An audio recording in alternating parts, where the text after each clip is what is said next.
Greetings and salutations. Welcome to another edition of Open Door right here at Community Focused Television. I have to take a moment before I introduce the guests to speak about someone who is very dear to this show, Norma Ashong. She transitioned last November, and I just wanted to take a moment to acknowledge her, remember her, and thank her for all the things that she did for the community and what she has done for me. So kudos to Norma Ashong. Today I am joined by a Cleveland legend, Shaker Heights Where's he at? legend. He's here. Oh, I'm looking under my chair. See where you stuffed him. And he's no stranger. We've had several conversations, and I'm privileged to call him a friend and a brother. Absolutely. He has a history as a politician. He was a county commissioner for several years in Cuyahoga County, and he transitioned into another life as a thespian, something that started when he was in college, and he reacquainted himself with that as well as practicing law.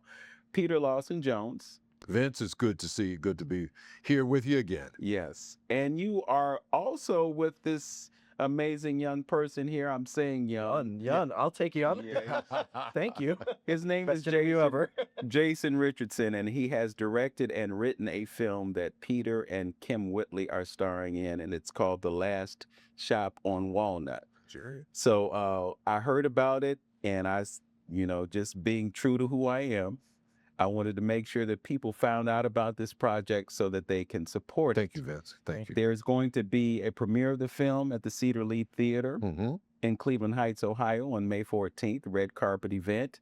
And there's also going to be a pre-program for that at the Wine Spot, and we're certainly looking forward to that. So right off the bat, I just want to get that out there so that if folks don't watch the whole show, they got what they needed to know, right? And log on to College Now Greater Cleveland.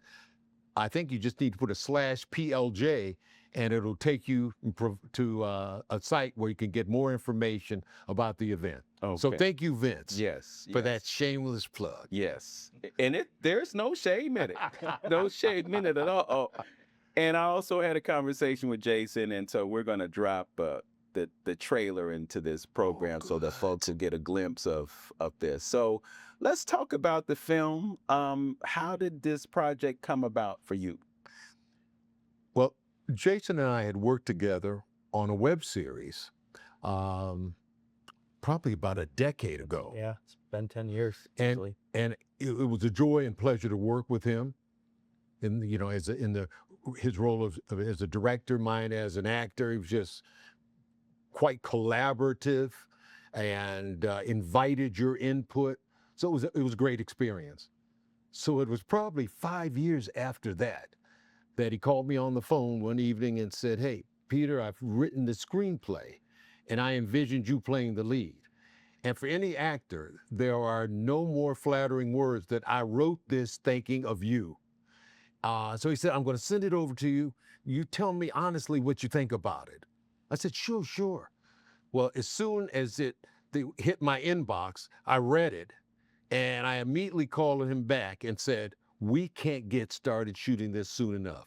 Okay. 5 years later, we finally shot it. Okay. But that's quite typical in the independent filmmaking world. Oftentimes, the gestation period is 10 years or longer.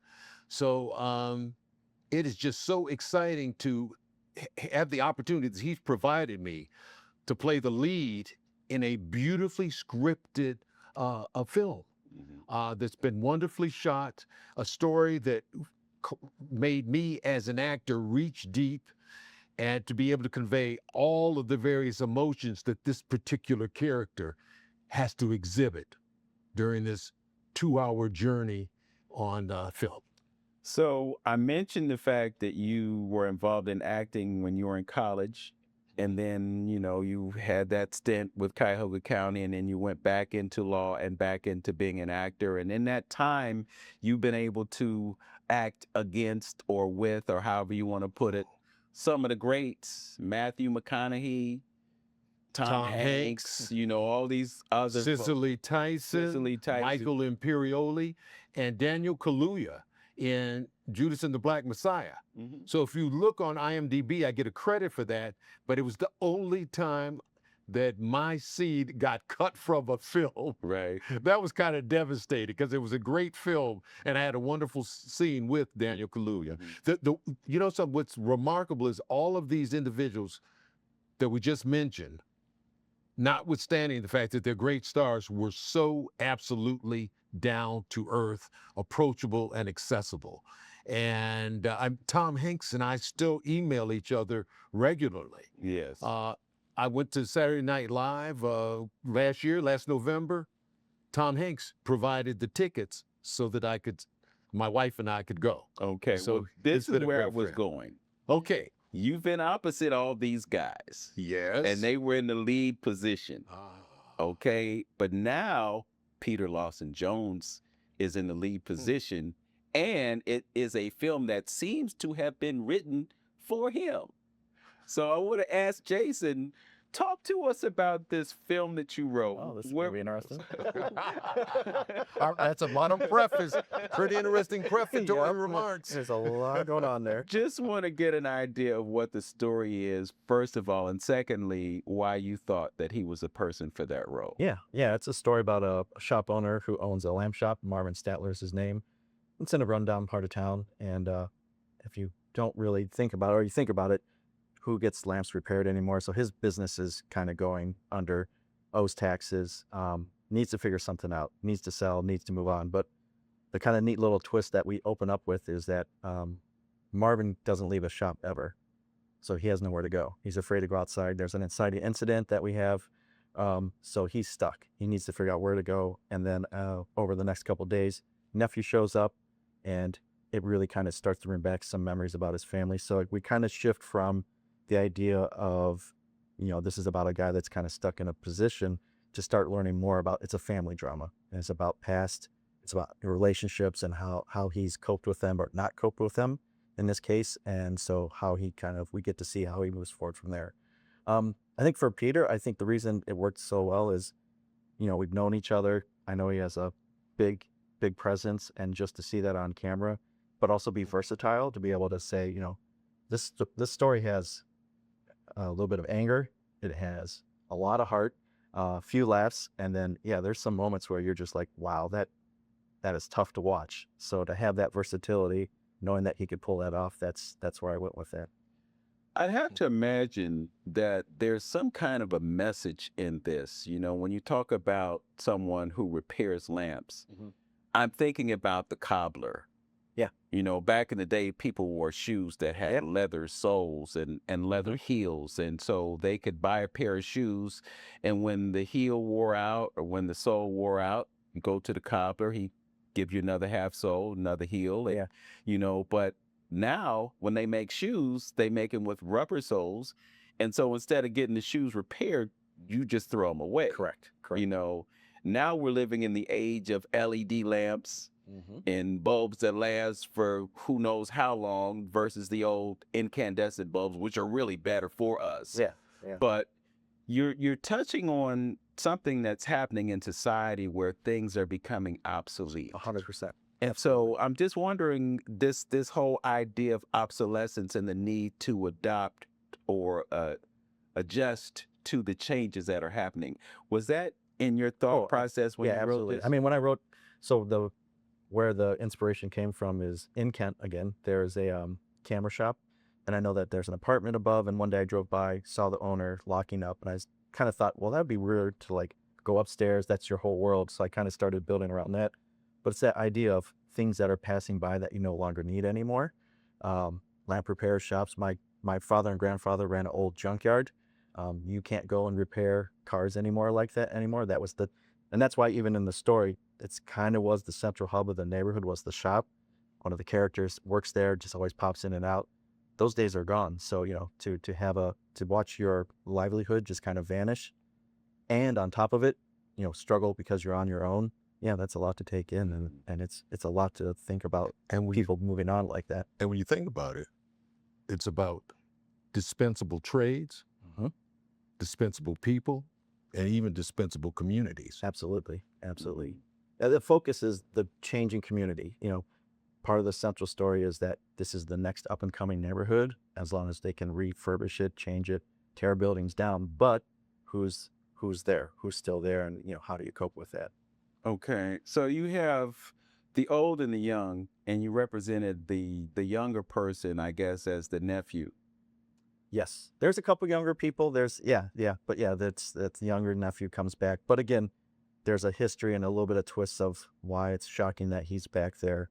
But it kind of re-triggers all of those memories from the past. Okay, I don't want to give too much away. Yeah, there's some good twists that we can't. We have to be really careful when we talk about it.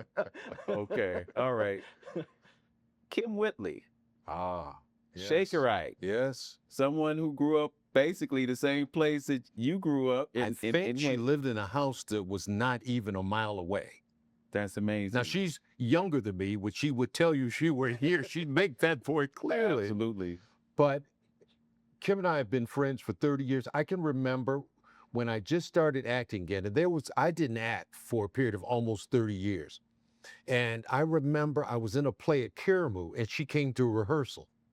And when her mom passed, I spoke at her mom's funeral. And she was a surprise guest at my surprise 60th birthday party that my wife threw for me. So we go back. But as soon as I read, the script, and Jason and I began to talk about actors that we knew who might do different roles, I saw Kim immediately in the character of Darlene. And it worked. What was interesting, when I first approached her about it, she said, "Peter, I don't do dramas. I just do comedies." And I said, "Kim, we know you can do both. And this is going to be an opportunity for audiences to see another side of you." Because trust me, from the first time she appears on screen, she's 1,000 wattage, right? She's got that personality that cannot be suppressed or repressed. And there are moments that she has some hilarity that was either written in the script or that she added, she improvised. So you still get that part of Kim, but you see a whole lot more. And I can remember as we were wrapping her time on set, she turned to me and said, "Peter, thank you for this." Wow. So I think you'll love Kim Whitley in this, and you'll love Donald Webber Jr., who at this very moment is on Broadway playing Aaron Burr in Hamilton and is a recurring member of the cast of Severance, which is one of the top TV shows in the world. Well, you got 3 heavyweights. Well, 2. Kim and Donald, 2. We got 3 heavyweights. 2.5. 2.5. Based on the conversations that we had before we started recording the show, I think I heard that this is your second feature film. Correct. Yeah. Okay. Talk to me about how this film is different from the first film that you did. One, again, without giving too much away, we got to be outside a lot more in George and Alex. So the previous one was about a farmer granddaughter going through, again, change. Shot that over several months in Northeast Ohio, but we were outside. Last shop takes place in the shop. One of the basic tenets we stuck to is, since Marvin doesn't go outside, we don't go outside for the film. So we're stuck in there with him. We got to level up a little bit. It was, our cast and crew were phenomenal. Both were phenomenal. George and Alex, same thing. But we actually got to have a lot more equipment, a little bit higher upgrade on that. We had more hands on to help, even though all of us were contributing so much. There's a lot of different people to help out with it. And yeah, to be honest, to work with Donald, Peter, and Kim, I'm not gonna say, yeah, I was a little nervous on a couple of days when I'd show up. I was like, all right, here we go. I'm gonna have to tell this guy that just got off of Broadway, I think you need to change this line. It's a little intimidating, but they were so easy to work with and love the story. It was just natural. But he's so easy to work with, Yeah. and that made it easy for them. One of the things I learned, for example, from Tom Hanks and from Mark Forster, who directed A Man Called Otto, was that the tone on set is established by the director and the lead actor. I remember overhearing a crew member on A Man Called Otto set saying, "This is the best set I've ever worked on." And it's because of the tone that was set by the director and Tom Hanks. And so I knew that I had a responsibility in that respect. And and also Jason had one, which he fulfilled wonderfully. So we had a lot of fun. We worked hard, Yeah. but it was a thoroughly enjoyable process. Yeah, we had we would go at lunch, we'd take lunch, and one day I was sitting outside, just to get some fresh air, and a couple people sat down next to us, and they just, and candidly, Johnny told me, this is one of the best sets. I love working on this. It's great to work on a drama. And, that means a lot when all the work that you have to put into it, but everyone feels comfortable on set. They feel safe. They want to be there. We, call times were 7 a.m. People showed up at 6:45, 7 o'clock, right on time. That means a lot. I mean, it just overall was a really good time. As you speak, I'm just imagining Peter having the stature of Denzel on a set. It's the same situation, At least locally. But Denzel, I mean, I watched a video about him last night, and I was like, wow, I knew he had it, but I didn't know he had it like that. I mean, if you look at all the money that he's made from being an actor and producer and director, it's unbelievable. The house he lives in and all of that. But what you get from Denzel is character and integrity. And those are the things that people relate to when they're in his presence. So I would have to imagine something similar about you. But I want to go back to Jason. Jason, you wrote the film and you directed it. And what happens a lot of times is somebody will write a film, do a screenplay, and then the director gets a hold of it. And then sometimes things don't end up being what they wanted them to be. Yeah. Can you talk about how advantageous it was for you to be the writer and the director? Oh yeah, no, you can't ask for anything more. You're also that's your responsibility. So as we move forward, someone's like, I don't get that scene well. I can't have anyone else to turn around like, oh, they did it wrong. Like, no, that's on me. But no, it's nice to have that capability to have the whole picture, to have the freedom. Even as producers, we're as producers on it, we're able to say what we want to do. I'm super lucky that I was able to have people trust me with that, to go ahead and write, direct it, try to keep that vision alive. But also on the flip side of that, there's things that were enhanced by talking to Peter, working with Kim. Our cinematographer, Matt Petrunik, was phenomenal. There's multiple touch points in this movie where he's like, I think we should have this entrance do this, or a different angle that really changes the pacing of a scene. And that's totally fine. I'm totally comfortable with that. So while there's that ability to have both the writing and the directing and to keep that vision going, that I see it, there's also a time to pivot, change, adapt, and yeah, it's phenomenal to be able to work that way. And Jason was without the kind of ego or hubris that prevents a good project from becoming great, because he was open to suggestions. I remember one time we had one scene and I had a long monologue, and I said, Jason, I looked at the monologue you wrote, and I'm going to try a few things. I hope you don't mind. I said, do you want to read it first? He said, oh, no, just do it. I can't wait to see what you come up with. Yeah. That attitude is not always in place in a director-actor relationship in a significant project, but it was there then. And not only, it should be pointed out, not only was Jason the screenwriter director, he was the scenic designer. He took an empty storefront in Ravenna and turned it into something that looked like a real lamp store that had been operating over generations. He's also the music director. A lot of the music that's in the film, he wrote and played and performed. Jason, you sounding like Gordon Parks, man. Oh, I appreciate it. No, it's, again, that's so easy on, like, oh yeah, change dialogue, let's do this.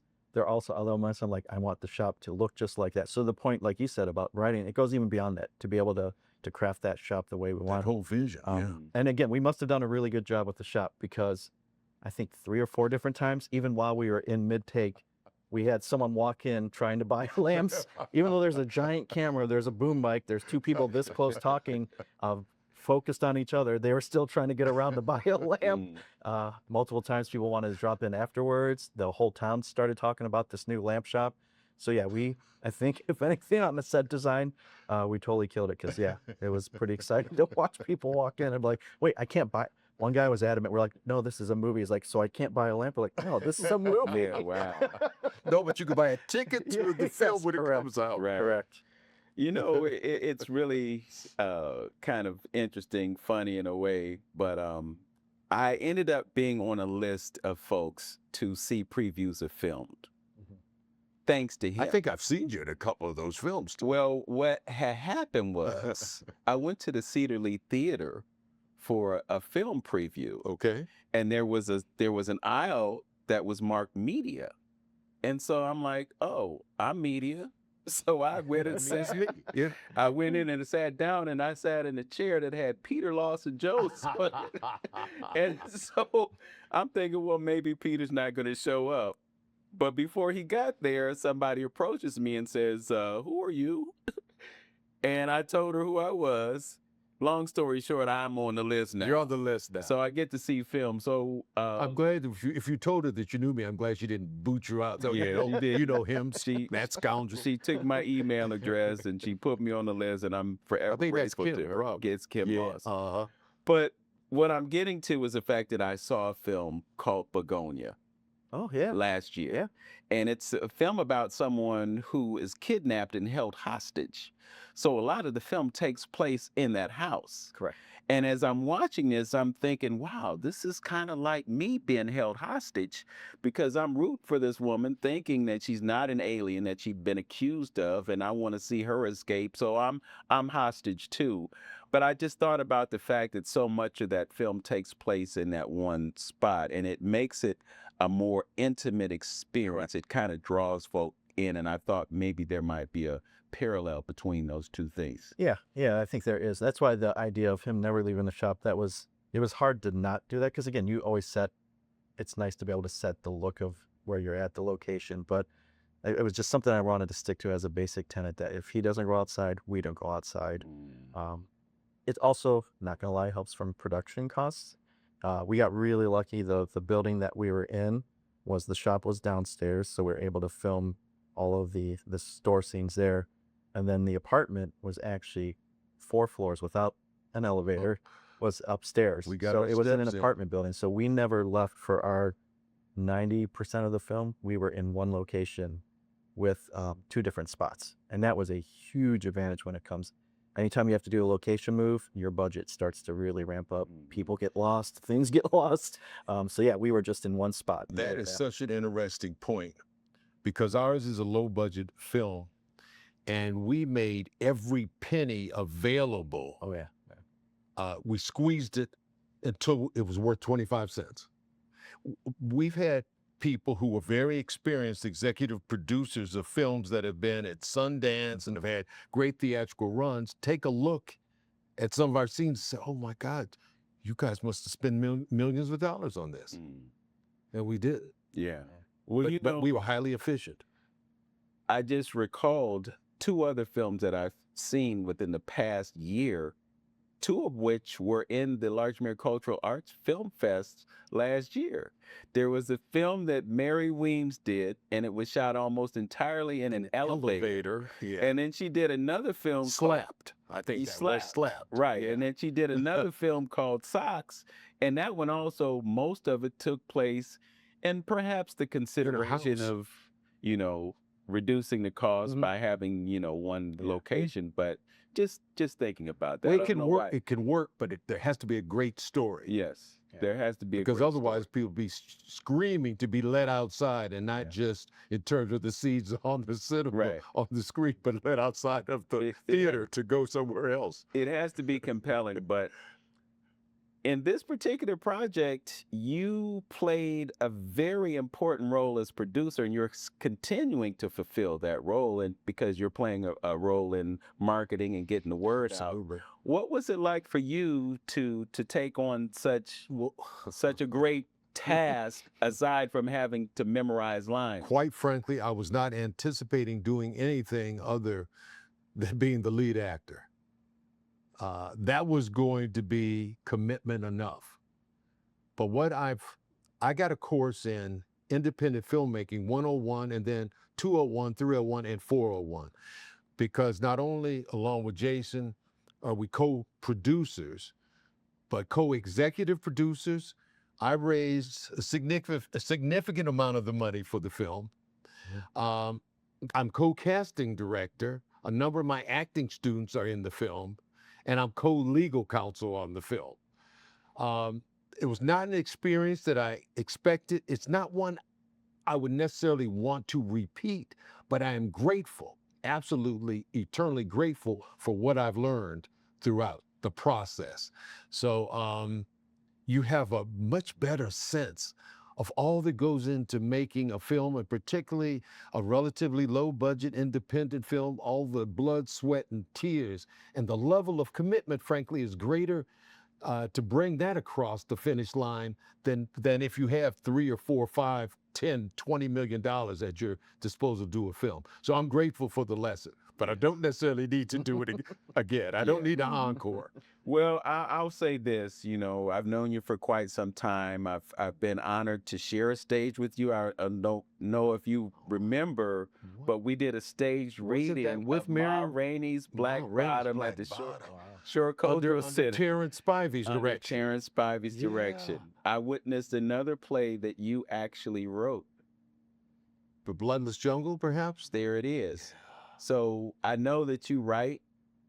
I know that you also enables you and Jason to save a lot of money by doing so many things, because he wore maybe 10 different hats and you wore maybe half 10 dozen. different hats. But looking forward to seeing this film.